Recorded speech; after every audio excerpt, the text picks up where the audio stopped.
আপনারা বিভিন্ন ধরনের চিকিৎসা পদ্ধতি সম্পর্কে জেনে থাকবেন, বাট আজকে আমি জানাবো একটা ভিন্ন ধরনের চিকিৎসা পদ্ধতি সম্পর্কে যা এখনকার সময়ে খুব জনপ্রিয় হয়ে উঠেছে। যে চিকিৎসা পদ্ধতিটা নিয়ে আমি আলোচনা করব সেটাকে বলা হয় কাপিং থেরাপি। কাপিং থেরাপি হলো এক ধরনের বিকল্প চিকিৎসা পদ্ধতি যেখানে ত্বকের ওপর নির্দিষ্ট স্থানে সেকশন বা চোষণ ব্যবহার করে রক্ত টানার ব্যবস্থা করা হয়। এটি বিভিন্ন সংস্কৃতিতে প্রচলিত, যেমন হিজামা নামেও পরিচিত।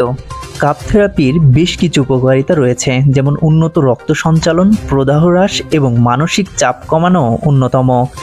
যদিও কিছু বৈজ্ঞানিক প্রমাণ একে ছদ্মবিজ্ঞান হিসেবে চিহ্নিত করেছে এবং এর কার্যকারিতা নিয়ে বিতর্ক রয়েছে। কাপ থেরাপির পদ্ধতিটা হলো থেরাপিস্টরা একটি নির্দিষ্ট স্থানে রক্ত টানার জন্য চামচ, কাঁচ, প্লাস্টিক বা বাঁশের তৈরি কাপ ব্যবহার করে থাকে। এছাড়াও ভেজা কাপিং বা হিজামা পদ্ধতিতে ত্বকে ছোট ছেদ করে রক্ত বের করা হয়। এর উপকারিতা চোখে পড়ার মতো, রক্ত সঞ্চালন বৃদ্ধি এবং টিস্যুর ক্ষত নিরসনে সাহায্য করতে পারে, প্রদাহ কমাতে এবং পেশি শিথিল করতে সাহায্য করতে পারে, মানসিক চাপ কমাতেও সাহায্য করে। কাপিংয়ের উৎপত্তি অস্পষ্ট। ইরানি ঐতিহ্যবাহী চিকিৎসা পদ্ধতিতে ওয়েট কাপিং পদ্ধতি ব্যবহার করা হতো, এই বিশ্বাসের সাথে যে স্ক্যারিফিকেশনের মাধ্যমে কাপিং করলে দাগের টিস্যু দূর হতে পারে এবং স্ক্যারিফিকেশন ছাড়াই কাপিং করলে অঙ্গ প্রত্যঙ্গের মাধ্যমে শরীর পরিষ্কার হবে। প্রাচীন গ্রিসে হিপোক্রেটিস অভ্যন্তরীণ রোগ এবং কাঠামোগত সমস্যার জন্য কাপিং ব্যবহার করতেন এবং রোমান শল্য চিকিৎসকরা রক্তপাতের জন্য এটি ব্যবহার করতেন। এছাড়াও জানা যায় মহানবী হযরত মুহাম্মদ সাল্লাল্লাহু আলাইহি সাল্লাম এই পদ্ধতিটি অত্যন্ত সুপারিশ করেছিলেন এবং তাই মুসলিম বিজ্ঞানীরা এটিকে ভালোভাবে অনুশীলন করেছিলেন, যারা পদ্ধতিটি আরও বিশদভাবে ব্যাখ্যা এবং বিকাশ করেছিলেন। এছাড়াও এই পদ্ধতিটি 1950 সাল থেকে চীনের হাসপাতালগুলিতে ঐতিহ্যবাহী চীনা চিকিৎসা পদ্ধতি হিসাবে ব্যবহৃত হয়ে আসছে। উল্লেখ্য যে আমেরিকান ক্যান্সার সোসাইটি উল্লেখ করেছে যে উপলব্ধ বৈজ্ঞানিক প্রমাণ এই দাবি সমর্থন করে না যে কাপিংয়ের কোনো স্বাস্থ্য উপকারিতা রয়েছে এবং এই চিকিৎসায় পোড়ার ঝুঁকিও কম।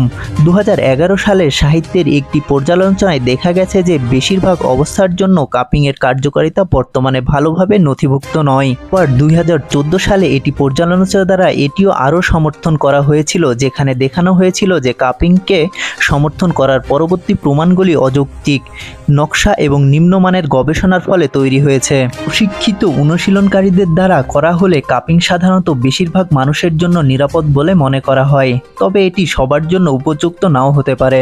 কাপিং অনুশীলনকারীরা জ্বর, ব্যথা, ক্ষুধামন্দা, বদহজম, উচ্চ রক্তচাপ, ব্রণ ছাড়াও অ্যাটোপিক ডার্মাটাইটিস, সোরিয়াসিস, রক্ত স্বল্পতা, স্ট্রোক, পুনর্বাসন, নাক বন্ধ হওয়া, বন্ধ্যাত্ব এবং ডিসমোনোরিয়া সহ বিভিন্ন ধরনের চিকিৎসার অবস্থার জন্য কাপিং থেরাপি ব্যবহার করেন।